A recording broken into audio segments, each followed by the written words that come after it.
आइए आज हम आनंद रामायण के विवाह कांड के 5वें सर्ग में प्रवेश करते हैं। श्री राम का सीता आदि सभी को लेकर दंडकारण्य में जाना। वहां श्री राम का मुनि श्रेष्ठ अगस्त्य जी के आश्रम में जाना। तदंतर श्री राम का पंचास्वर नामक सरोवर के पास जाना। वहां गीत की मधुर ध्वनि सुनना। अगस्त्य जी का उस गीत वर्णन के वृत्तांत में नाग कन्याओं का और गंधर्व कन्याओं की कथा सुनाना। श्री राम का जल देवियों के बंधन से उन कन्याओं को मुक्त कराना। श्री रामदास बोले, एक बार की बात है, श्री राम सीता बंधुओं, बंधुपुत्रों, पुरवासियों, मंत्रियों तथा इष्टजनों को साथ लेकर पुष्पक विमान में बैठकर मार्ग के अनेक कौतुकों को तथा वन की शोभा को सीता को दिखाते हुए प्रसन्नता पूर्वक दंडकारण्य नामक वन में गए। वे वहां महर्षि अगस्त्य जी के आश्रम के समीप गए।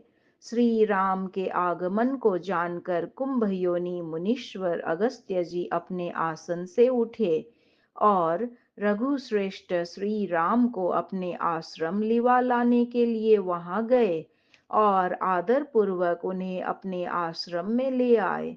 इसके अनंतर मुनि श्रेष्ठ ने स्नान किया और वे एक एकांत स्थान में बैठकर अपने मन में महालक्ष्मी अन्नपूर्णा का ध्यान करने लगे। उनकी तपस्या से सुरेश्वरी अन्नपूर्णा प्रसन्न हुई और उन्होंने उन्हें पायस से भरा हुआ एक उत्तम पात्र प्रदान किया और वे मुनि अगस्त्य जी से बोली, हे मुने, आपकी धर्मपत्नी इस स्थाली पात्र से सभी अभिलाषित विविध पकवानों को प्रकट कर सकेंगी। अतः आप श्री राम आदि सभी जनों के समक्ष शीघ्र ही अन्न आदि व्यंजनों का परिवेशन करें। मुनि से इस प्रकार कहकर भगवती अन्नपूर्णा अंतर्ध्यान हो गई। मुनि अगस्त्य की पत्नी देवी लोपामुद्रा ने उस स्थाली पात्र से शीघ्र ही दिव्य अन्नों को प्रकट किया। जब मुनि ने सभी ब्राह्मणों आदि का पूजन कर लिया तो लोपामुद्रा ने स्थाली से प्राप्त विविध व्यंजनों को परोस दिया।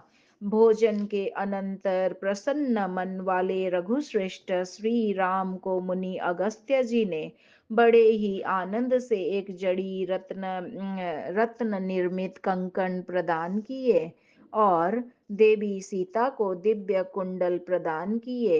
इस प्रकार मुनि अगस्त्य जी ने श्री राम का पूजन आदि आतिथ्य संपन्न किया। तदंतर श्री राम अगस्त्य जी को भी विमान में बैठाकर पुनः दंडकारण्य वन की शोभा को सीता को दिखाते हुए उस वन में इधर उधर विचरण करने लगे।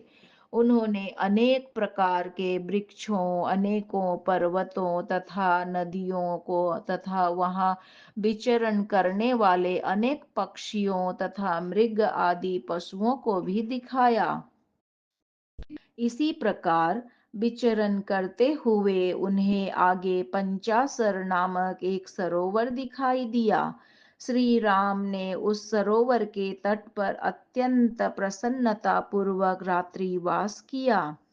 रात्रि में उन्हें नृत्य करती हुई अप्सराओं के गीत की मधुर ध्वनि सुनाई पड़ी, जिसे श्री सीता ने भी सुना। श्री राम के साथ में जितने लोग आए थे सभी को वह गीत ध्वनि सुनाई पड़ी, किंतु वहां कोई भी अप्सरा जब नहीं दिखाई पड़ी तो रघुनंदन श्री राम ने महर्षि अगस्त्य जी से पूछा, हे मुनि श्रेष्ठ, यह गीत तथा नृत्य की ध्वनि कहाँ से सुनाई पड़ रही है? इसे आप विस्तार से बताने की कृपा करें। श्री राम के वचनों को सुनकर अगस्त्य जी उनसे कहने लगे, हे कमल नयन श्री राम, क्या आप इस वृत्तांत को नहीं जानते? अर्थात आप भी भली भांति जानते हो, फिर भी आप मेरे मुख से सुनना चाहते हैं, इसीलिए मुझसे पूछ रहे हैं। तो मैं आपसे यह बात कहता हूँ, आप सुने। प्राचीन काल की बात है, गंधर्व राज की 5 कन्याएं जो अत्यंत रूपवान तथा सुंदर थी। उन कन्याओं की अवस्था छोटी थी, उन्हें अभी रजोधर्म भी नहीं हुआ था। एक बार की वे पांचों कन्याएं इस सरोवर में प्रसन्नता पूर्वक जल विहार कर रही थी। हे राम, उसी समय की बात है, 7 नाग कन्याएं जो किशोर अवस्था की थी उसी सरोवर में जल क्रीड़ा करने के लिए सरोवर के अंदर से प्रकट हुई। हे रघुनंदन, उन नाग कन्याओं तथा गंधर्व कन्याओं में आपस में मित्रता हो गई। तब से लेकर वे सभी उस सरोवर में क्रीड़ा करने के लिए बार बार आने जाने लगी।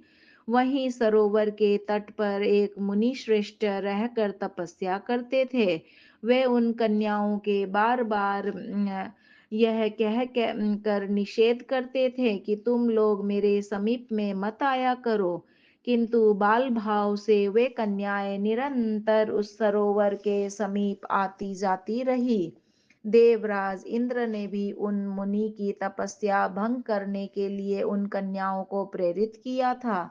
तब मुनि ने अपने मन में विचार किया कि इन्हें शाप आदि देने से मेरी तपस्या ही खंडित होगी। अतः ऐसा कुछ करना चाहिए जिससे कि बिना शाप दिए इन्हें दंड प्राप्त हो जाए। तब मुनि ने अपने मन के संकल्प की रक्षा करने के लिए जल देवियों को प्रेरित किया।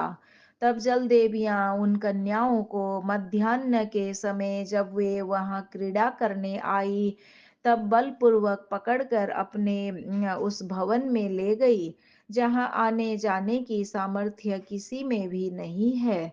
वहां गंधर्व पन्नाग आदि भी जाने में समर्थ न थे। इस इधर अपनी तपस्या निर्विघ्न संपन्न करने के अनंतर मुनि तो देवलोक चले गए। किंतु हे प्रभु, वे कन्याएं आज भी जल देवियों के पास ही है। हे राम, यह एक अत्यंत आश्चर्यजनक वृत्तांत है।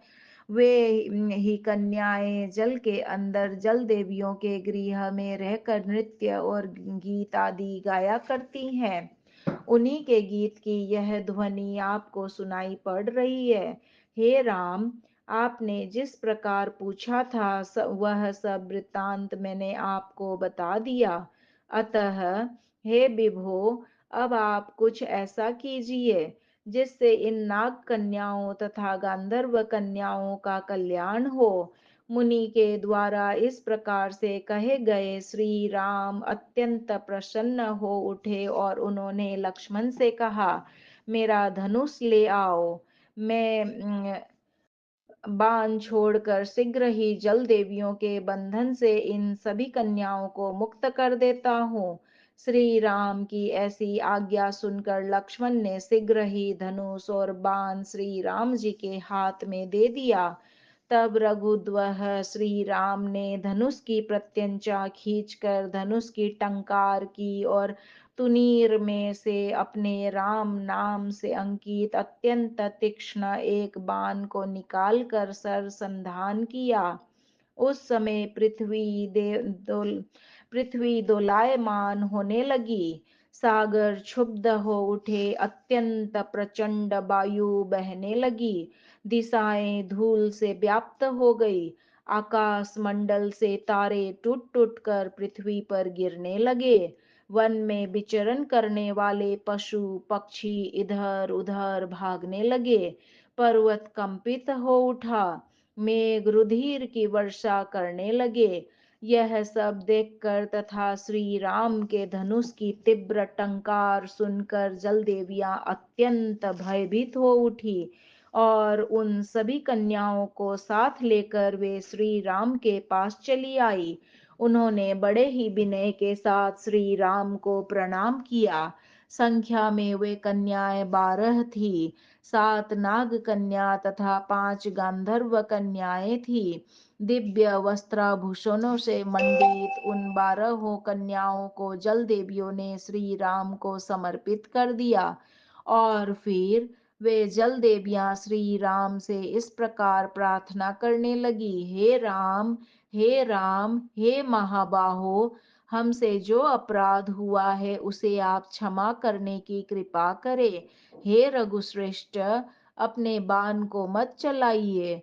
सूर्यवंश में ऐसा कोई राजा नहीं हुआ जो कि स्त्रियों पर शस्त्र चलाता हो। आपने भी तो सीता की शपथ के समय गंगा जी के तट पर सीता को ले जाती हुई भूदेवी की इसीलिए रक्षा की थी कि वे स्त्री थी। आपने ताड़का आदि राक्षसियों पर इसीलिए बाण चलाया था कि वे ब्रह्मघातिनी थी और उन ब्राह्मणों की रक्षा आपको करनी थी। उन जल देवियों की इस प्रकार की बात सुनकर श्री राम हंसने लगे और उन्होंने अपने संधान किए हुए उस बाण को तुनीर में पूर्ववत स्थापित कर दिया। तदंतर उन जल देवियों ने श्री राम का पूजन किया। इससे श्री राम अत्यंत संतुष्ट हुए और उन्होंने उन जल देवियों को अपने स्थान पर जाने की आज्ञा प्रदान की। जब उन कन्याओं के पिताओं नागों तथा गंधर्वों को श्री राम द्वारा कन्याओं को मुक्त कर देने की बात ज्ञात हुई, तो वे श्री राम के समीप आए और उन्होंने सीता सहित श्री राम और उन कुंभजन्मा अगस्त्य जी को प्रणाम किया और श्री राम को अनेक प्रकार की दिव्य भेंट सामग्रियां प्रदान करके दोनों हाथ जोड़कर वे अत्यंत मधुर ध्वनि में कहने लगे। सर्ग 5 यहाँ संपूर्ण हुआ। सियावर रामचंद्र की जय, पवन सुत हनुमान की जय। श्रीमन्नारायण नारायण नारायण, भजमन हरि नारायण नारायण नारायण, बोलो हरि नारायण नारायण नारायण।